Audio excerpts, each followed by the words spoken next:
नमस्कार दोस्तों, स्वागत है आपका मेरे यूट्यूब चैनल सेल्फ मेडिकोस में। तो ये रेस्पिरेटरी फिजियोलॉजी का fourth chapter pulmonary function test का फोर्थ वीडियो है। ठीक है, तो आज हम बात करते हैं मेनली लंग्स डिजीज की। तो मैं आपको बता दूं कि लंग्स डिजीज हम पहले भी पढ़ चुके हैं, बट हम डिटेल में नहीं पढ़ते। आज हम इसकी डिटेल वीडियो पढ़ते हैं। ठीक है, तो आज पूरे वीडियो में हम ओनली लंग्स डिजीज की बात करेंगे। ठीक है, तो सबसे पहले हम बात करते हैं कि लंग्स डिजीज के बारे में। तो लंग्स यदि किसी भी पर्सन या पेशेंट को कोई भी डिजीज होता है, मतलब लंग्स से रिलेटेड, तो हम उसको मेनली टू सब कैटेगरी में डिवाइड करते हैं। कौन कौन सा कैटेगरी है? फर्स्ट हमारा कैटेगरी है क्रॉनिक ऑब्स्ट्रक्टिव पल्मोनरी डिजीज, जिसको हम शॉर्ट फॉर्म में सीओपीडी बोलते हैं। ठीक है, आप देख सकते हैं यहाँ पे मैंने सीओपीडी लिखा है, क्रॉनिक ऑब्स्ट्रक्टिव पल्मोनरी डिजीज। ठीक है, और सेकेंड जो हम कैटेगरी में डिवाइड करते हैं डिजीज को, वो है क्रॉनिक रिस्ट्रक्टिव पल्मोनरी डिजीज, जिसको हम सीआरपीडी बोलते हैं। ठीक है, तो टू पार्ट में हम डिवाइड कर लिए। फर्स्ट हमारा पार्ट है सीओपीडी एंड सेकेंड पार्ट है हमारा सीआरपीडी। सीआरपीडी को हम सीआरपीडी हमारा शॉर्ट फॉर्म है, जिसको हम क्रॉनिक रिस्ट्रक्टिव पल्मोनरी डिजीज बोलते हैं। ठीक है, तो चलिए अब हम इसको देखते हैं। सबसे पहले मैं आपको बता दूं, ये हमारा नॉर्मल लंग्स है। ठीक है, हम इस डायग्राम से नॉर्मल लंग्स को रिप्रेजेंट किए हैं। तो जैसा कि आप देख सकते हैं कि हमारे लंग्स में एयर पैसेज होते हैं। ठीक है, रेस्पिरेटरी ट्रैक्ट होते हैं। तो रेस्पिरेटरी ट्रैक्ट जो है बहुत सारे ब्रांच होता है उसका, रेस्पिरेटरी ट्रैक्ट का, और वो डिवाइड होता है, जिससे एयर पैसेज फॉर्म होता है, और उसी एयर पैसेज से लंग्स में हमारा एयर पहुंचता है। ठीक है, तो मैंने रेड कलर के पेन से जो मैंने यहाँ रिंग लाइक स्ट्रक्चर बनाया है, ये एयरवेज है। ठीक है, जैसे कि आप देख सकते हैं ये एयरवेज है via alveolar duct. Alveolar duct होता है, और एल्वियोलर डक्ट का जो ओपनिंग होता है उसी को हम बोलते हैं एयरवेज पैसेज। ठीक है, और जो मैंने ब्लू कलर के पेन से यहाँ पर स्ट्रक्चर को रिप्रेजेंट किया, इसको हम बोलेंगे parenchymatous tissue of the alveoli. यानी कि हमारे लंग्स में पैरेन्काइमेटस टिश्यू भी प्रेजेंट होते हैं, जो कि एयरवेज या फिर जो एल्वियोली है उसके अराउंड प्रेजेंट होते हैं, यानी कि उसके चारों तरफ प्रेजेंट होते हैं। ठीक है, तो आप बस समझने की कोशिश कीजिएगा। हमारा नॉर्मल लंग्स में टू पार्ट होता है। फर्स्ट हमारा पार्ट है एयरवेज, ठीक है, जो एयर पाथवे होता है, और सेकंड है पैरेन्काइमेटस टिश्यू, जो कि एयरवेज के अराउंड प्रेजेंट होता है। अब हम देखते हैं कि जब कोई भी पेशेंट या फिर किसी भी पर्सन को सीओपीडी होता है तो क्या होता है। देखिए, COPD means chronic obstructive pulmonary disease. देखिए, इसमें क्या होता है कि जो पैरेन्काइमेटस टिश्यू है वो उसका जो डेंसिटी है वो लेस हो जाता है, और सेकंड थिंग इसमें जो हमारा एयरवेज पैसेज है वो क्या हो जाता है, उसका साइज डिक्रीज होता है, यानी कि वो पैसेज जो है नैरो हो जाता है। जैसे कि आप देख सकते हैं, कंपेरेबल मैंने सीओपीडी में नॉर्मल लंग से जो एयरवेज पैसेज है उसको मैंने स्मॉल डायमीटर में बनाया है। ठीक है, आप तो देख सकते हैं नॉर्मल लंग्स में ये साइज नॉर्मल है एयर पैसेज का, और यहाँ पे मैंने स्मॉल बनाया है। ठीक है, यानी कि सीओपीडी डिजीज में airways size get narrow and parenchymatous tissue become less denser. ठीक है, तो आप देख पा रहे होंगे कि मैं इस लंग्स में, यानी कि जो लंग्स सीओपीडी से अफेक्टेड है उसमें पैरेन्काइमेटस टिश्यू है वो लेस डेंसर है। अब हम बात करते हैं सीआरपीडी डिजीज की। देखिए, ये हमारा नॉर्मल लंग्स, और जब किसी भी लंग्स में सीआरपीडी क्रिएट हो जाता है, यानी सीआरपीडी इन्फेक्शन हो जाता है, तो यानी सीआरपीडी के कैटेगरी में जब हम रखते हैं किसी भी लंग्स को, तो उसका क्राइटेरिया, सबसे पहला जो क्राइटेरिया उसमें क्या होता है, एयरवेज साइज इंक्रीजेज। जो एयरवेज साइज है, यानी कि आप नॉर्मल लंग्स से कंपेयर कीजिए, ये हमारा नॉर्मल लंग्स का एयर पैसेज है, और ये सीआरपीडी लंग्स का एयर पैसेज है। तो आप देख सकते हैं कि सीआरपीडी लंग्स में जो एयर पैसेज है उसका साइज या फिर उसका डायमीटर इंक्रीज हो चुका है। ठीक है, यानी कि CRPD lungs size, lungs airways size, air passage size increases and parenchymatous tissue become more denser. जैसे कि आप देख पा रहे होंगे कि नॉर्मल लंग से मैंने यहाँ पे ज्यादा डेंस बनाया है पैरेन्काइमेटस टिश्यू को। ठीक है, तो आप इस बात को समझने की कोशिश कीजिए कि सीआरपीडी में parenchymatous tissue more denser and air passage get broader. ठीक है, एयर पैसेज का डायमीटर यहाँ पे इंक्रीज हो जाता है। ठीक है, और सीओपीडी में क्या होता है, parenchymatous tissue become less denser and air passage size get narrow. ठीक है, अब हम मेनली डिटेल पढ़ेंगे दोनों डिजीज को। पहले हम सीओपीडी पढ़ेंगे डिटेल में, फिर उसके बाद हम सीआरपीडी पढ़ते हैं। तो चलिए दोस्तों, पहले हम सीओपीडी को देखते हैं क्या है सीओपीडी में। तो देखिए, there are some cause of the COPD. ठीक है, कुछ कॉज है सीओपीडी के। फर्स्ट कॉज है due to excessive secretion of the mucus in the airways. Airways हमारे जो एयर पैसेज है उसमें एक्सेसिव सिक्रीशन म्यूकस का होता है, जिसकी वजह से हमारा जो एयर पैसेज है वो गेट नैरो हो जाता है। कैसा हो जाता है? वो नैरो हो जाता है ड्यू टू। और सेकंड इसका कॉज है due to destruction of elastic tissue of alveoli and alveolar wall get damage. देखिए दो कॉज है सीओपीडी के। फर्स्ट कॉज होता है वो होता है excessive mucus secretion in the air passage या फिर एयरवेज। एयर पैसेज में एक्सेसिव म्यूकस का सिक्रीशन की वजह से सीओपीडी हो सकता है फर्स्ट। और जो सेकंड है वो होता है due to destruction of the elastic tissue of alveoli. जो एल्वियोली है उसका इलास्टिक टिश्यू उसके अराउंड में प्रेजेंट होते हैं, यानी पैरेन्काइमेटस टिश्यू प्रेजेंट होते हैं, and alveolar wall get damage. या फिर एल्वियोलर वॉल के डैमेज होने से या फिर जो इलास्टिक टिश्यू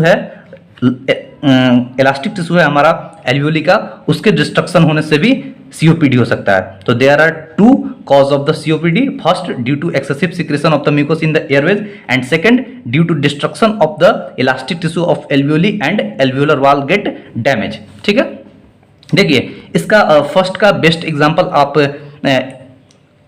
अस्थमा को ले सकते हैं, और सेकंड कॉज जो है इसका बेस्ट एग्जांपल एम्फाइसीमा ले सकते हैं। ठीक है, अब हम डिजीज को भी आगे हम डिटेल में बात करेंगे। तो देख चलिए अगला लाइन पढ़ते हैं। Alveolar spaces increases due to some air trapped in the lungs and at every expiration. अब आप ये सोच रहे होंगे कि मैंने पहले डायग्राम में जैसा कि दिखाया कि लंग्स यहाँ पे आप देख पा रहे होंगे कि एक्सपैंड हो चुका है। नॉर्मल कंडीशन से लंग्स हमारे यहाँ एक्सपैंड है। तो लंग्स क्यों एक्सपैंड हो रहा है? क्योंकि देखिए इसका कॉज ये लंग्स का एक्सपैंड होने का कॉज है alveolar spaces increases due to some air trapped. Alveolar space क्या हो रहा है यहाँ पे? इंक्रीज हो जाता है। ठीक है, लंग्स में यदि कोई भी लंग्स सीओपीडी से अफेक्टेड है तो उसमें एयर ट्रैप्ड होता है, यानी कि every expiration some air trapped in the lungs. इसीलिए लंग्स का जो साइज है वो एक्सपैंड हो जाता है। आप इस बात को ध्यान से एक बार फिर देखिए, alveolar spaces increases due to some air trapped in the lungs at every expiration, यानी कि एक्सपायरेशन के टाइम जितना एयर हम टाइडल वॉल्यूम में एक्सेल करते हैं तो उतना अमाउंट ऑफ एयर एक्सेल नहीं हो पाता है। किसमें? सीओपीडी में।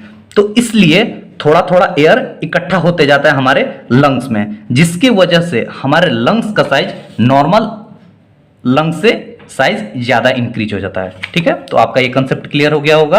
अब हम बात करते हैं आगे, difficulty in expiration but inspiration is not affected. देखिए एक्सपायरेशन में डिफिकल्टी क्यों होता है?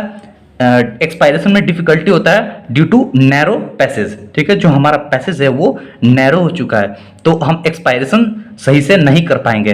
तो आपने ये सुना होगा कि जब अस्थमा होता है तो एक्सपायरेशन के टाइम विजिंग साउंड प्रोड्यूस होता है, यानी कि इन asthma wheezing sound produce at the time of expiration. ठीक है, उसको भी हम डिस्कस करेंगे अस्थमा को। अब बात करते हैं lungs affected from the COPD operate at higher volume. जैसा कि हम पहले भी बता दिए कि हमारा जो नॉर्मल लंग्स से साइज इंक्रीज हो जाता है सीओपीडी में, तो जो हमारा सीओपीडी अफेक्टेड लंग्स है वो हायर वॉल्यूम पर ऑपरेट होगा। ठीक है, यानी कि उसका जो टोटल लंग्स कैपेसिटी है वो इंक्रीज हो चुका है। देखिए ये हमारा नॉर्मल लंग्स और ये हमारा सीओपीडी लंग्स। तो सीओपीडी लंग्स जो होता है हायर वॉल्यूम पर ऑपरेट होता है, यानी कि इसका टाइडल वॉल्यूम ठीक है 500 ml ही है, बट हम किस रेस्पेक्ट में बात कर रहे हैं कि ये हायर वॉल्यूम पर ऑपरेट होता है, तो हम इसको ग्राफ से समझते हैं। ठीक है, आप ध्यान से देखिएगा ग्राफ को, हम अभी ग्राफ से समझाएंगे कि सीओपीडी लंग्स कैसे मोर वॉल्यूम पर ऑपरेट होता है, यानी कि ये लास्ट लाइन को भी हम क्लियर करते हैं। चलिए अब देख लीजिए, compliance of the lungs increases and elasticity of the lungs get decreases, so stiffness decreases and lungs get expand. ठीक है, कंप्लायंस मींस एक्सपेंशन होता है, लंग्स का एक्सपेंशन जो है इंक्रीज हो चुका है। ठीक है, and elasticity of the lungs get decreases, यानी लंग्स जो है लंग्स का जो रिक्वायरिंग प्रॉपर्टी होता है अपने साइज और शेप को वापस से मेंटेन करने के लिए जो प्रॉपर्टी होता है इलास्टिक बॉडी में, वो डिक्रीज हो चुका है। मैंने यहाँ लिखा है get decreases, so stiffness decreases and lungs get expand.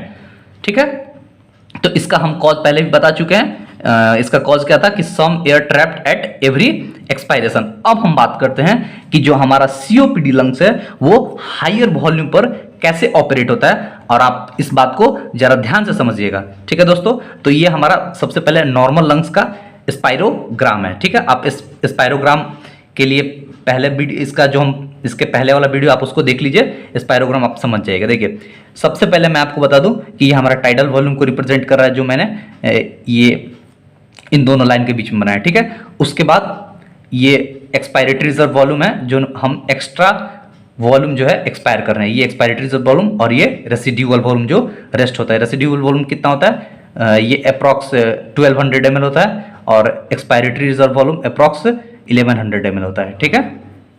फिर उसके बाद ये हमारा इंस्पायरेटरी रिजर्व वॉल्यूम है, यानी कि हम सबसे पहले एक्सपायर किए, फिर जब हम इंस्पायर किए नॉर्मल 500 ml तक इंस्पायर किए, फिर उसके बाद हम चाहते हैं कि forcefully extra amount of air को इनहेल करें, तो उसके लिए हमको इंस्पायरेटरी रिजर्व वॉल्यूम में जाना पड़ेगा। तो ये हमारा देखिए इंस्पायरेटरी रिजर्व वॉल्यूम वो कितना होता है, 3300 ml होता है, ठीक है दोस्तों। ये हमारा 3300 ml हो गया।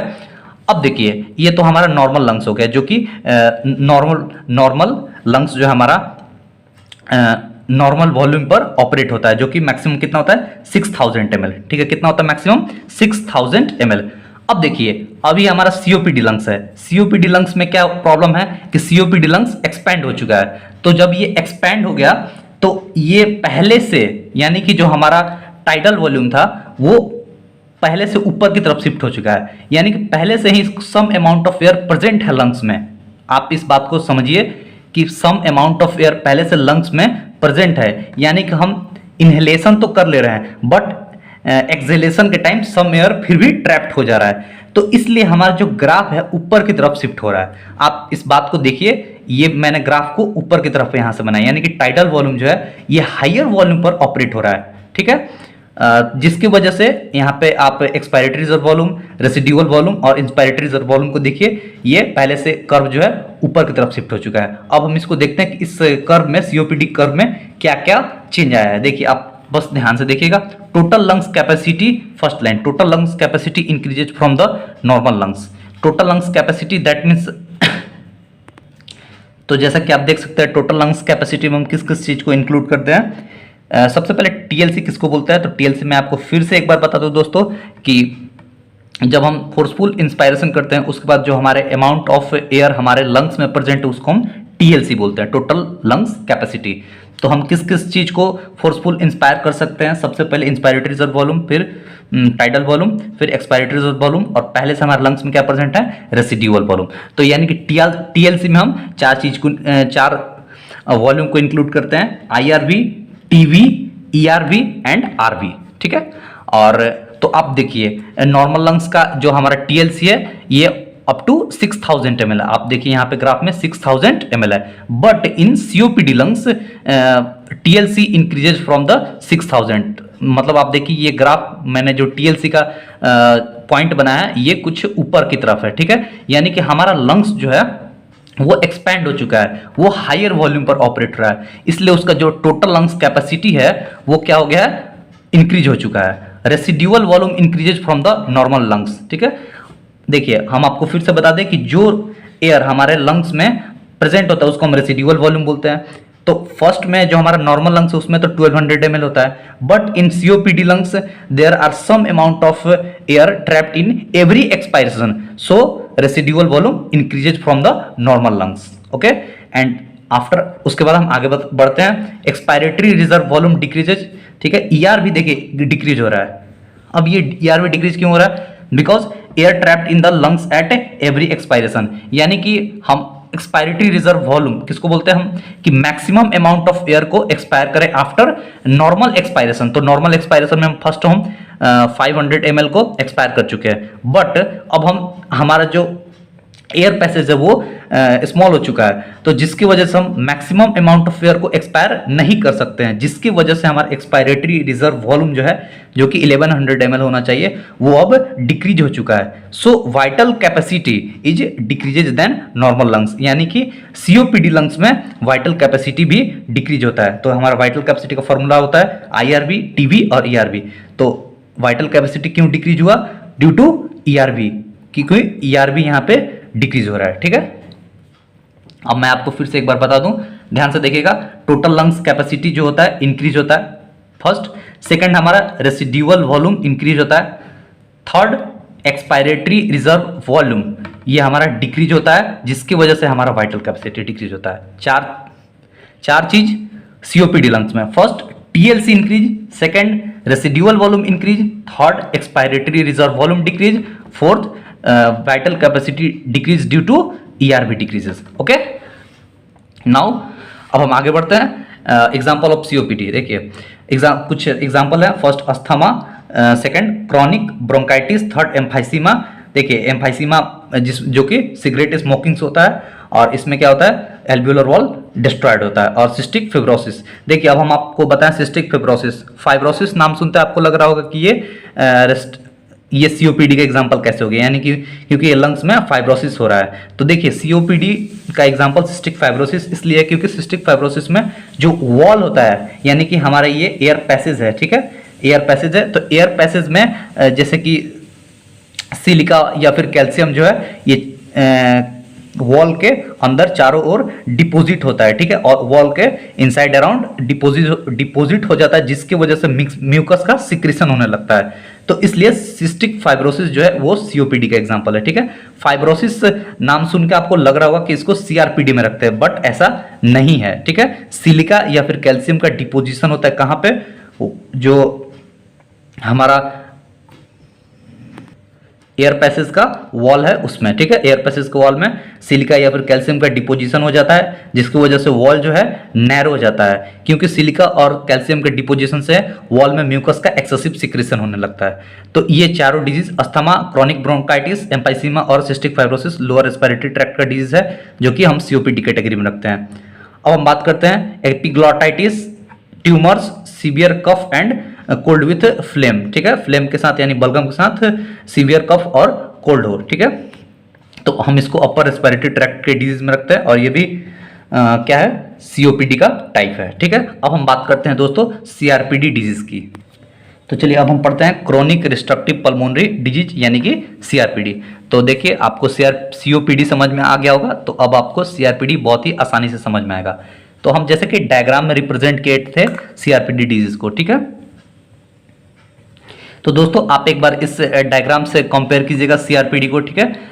सबसे पहले जो मैं आपको बताऊं कि सीआरपीडी डिजीज लंग्स अफेक्टेड जो हमारा लंग्स है हमारा ये है, ठीक है, सीआरपीडी से अफेक्टेड है, ठीक है, जो हम अभी सीआरपीडी को डिस्कस कर रहे हैं। तो देखिए सीआरपीडी में हम मेनली बोले थे कि हमारा जो लंग्स होता है उसमें पैरेन्काइमेटस टिश्यू जो होता है मोर डेंस हो जाता है, जैसे कि आप देख पा रहे होंगे इसमें पैरेन्काइमेटस टिश्यू मैंने ब्लू कलर के पेन से रिप्रेजेंट किया, वो मोर डेंस हो चुका है। और सेकंड मैंने एयर पैसेज या फिर एयरवेज होते हैं उनका साइज जो है इंक्रीज हो चुका है, ठीक है। आप रेड कलर के पेन से मैंने एयर पैसेज को रिप्रेजेंट किया है, आप देख सकते हैं। तो उसका जो साइज है उसका डायमीटर इंक्रीज हो चुका है नॉर्मल लंग्स से, ठीक है।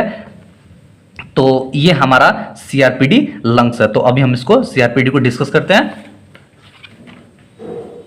देखिए सीआरपीडी में हम क्या पढ़े, cause of CRPD is density of the parenchymatous tissue increase. जैसा कि हम अभी देखें कि सीआरपीडी लंग्स में पैरेन्काइमेटस टिश्यू का डिपोजिशन ज़्यादा होता है। तो कौन कौन से पैरेन्काइमेटस टिश्यू होते हैं, हम उसकी बात करते हैं। फर्स्ट हमारा फाइब्रोटिक टिश्यू हो सकता है, इलास्टिक टिश्यू हो सकता है, या फिर इन्फ्लामेटरी टिश्यू हो सकता है। जैसा कि हम पढ़ें कि सीआरपीडी लंग्स में टिश्यू का पैरेन्काइमेटस टिश्यू का डिपोजिशन होता है, ठीक है।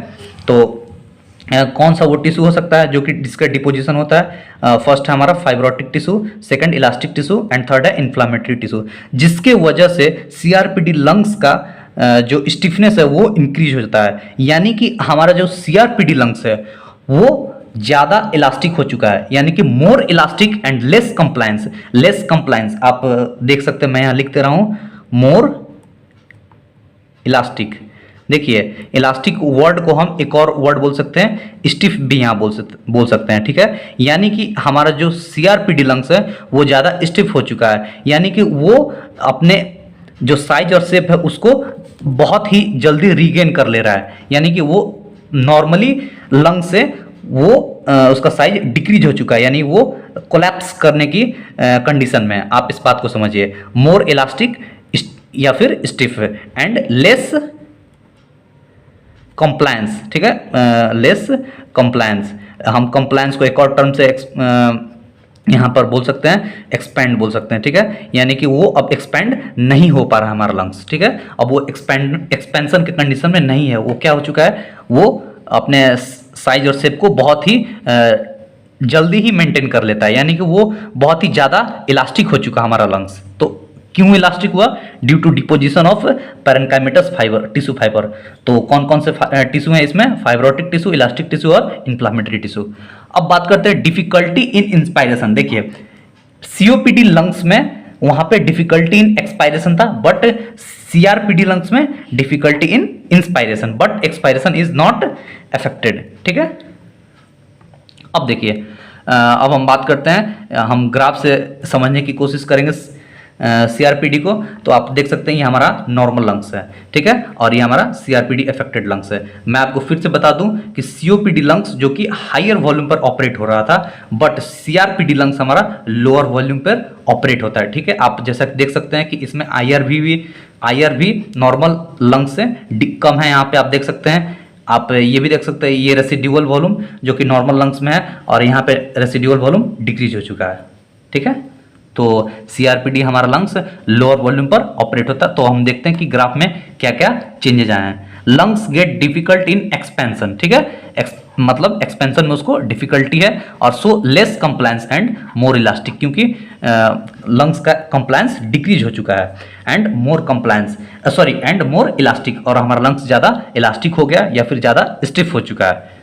अब देखते हैं ग्राफ में क्या चेंज है। फर्स्ट हमारा है टोटल लंग्स कैपेसिटी डिक्रीजेज, यानी कि रेसिड्यूअल वॉल्यूम डिक्रीजेज। देखिए टोटल लंग्स कैपेसिटी यहाँ पे डिक्रीज हो रहा है, क्यों हो रहा है? क्योंकि यहाँ पे रेसिड्यूअल वॉल्यूम डिक्रीज हो रहा है। देखिए मैं आपको बता दूं कि टोटल लंग्स कैपेसिटी, देखिए टोटल लंग्स कैपेसिटी किसको बोलते हैं? देखिए टोटल लंग्स कैपेसिटी जो कि आईआरवी, ईआरवी, आरवी और टीवी, इन चारों को इंक्लूड करके हम टोटल लंग्स कैपेसिटी बोलते हैं। तो यह हमारा सीआरपीडी लंग्स है, आप इसका टोटल लंग्स कैपेसिटी देख सकते हैं, ठीक है, जो कि लेस देन 6000 ml है। ये हमारा यहाँ पे हम लिखेंगे 6000 ml होता है, ठीक है, जो कि लेस देन 6000 ml है, और हमारा ये नॉर्मल लंग्स है जिसका टोटल लंग्स कैपेसिटी 6000 है। तो हम बोल सकते हैं कि total lungs capacity get decreases due to residual volume decreases. देखिए यहाँ पे रेसिड्यूअल वॉल्यूम क्या हो चुका है? डिक्रीज हो चुका है। ये हमारा रेसिड्यूअल वॉल्यूम नॉर्मल लंग्स का है, और ये सीआरपीडी लंग्स का है। एक बार मैं आपको फिर से बता दूं कि यहाँ पे रेसिड्यूअल वॉल्यूम क्यों डिक्रीज हो रहा है? क्योंकि हमारा लंग्स जो है वो नैरो हो चुका है, यानी लंग्स जो है हमारा कोलैप्स कर रहा है। तो कोलैप्स कर रहा है तो लंग्स में एयर जो है पहले से अब कम प्रेजेंट होगा, ठीक है, तो जिसकी वजह से एयर कम होगा तो उसका जो वॉल्यूम है एयर का वो भी कम होगा। तो यानी कि रेसिड्यूअल वॉल्यूम कम है, क्योंकि जो एयर प्रेजेंट है लंग्स में उसी को तो हम रेसिड्यूअल वॉल्यूम बोलते हैं, ठीक है।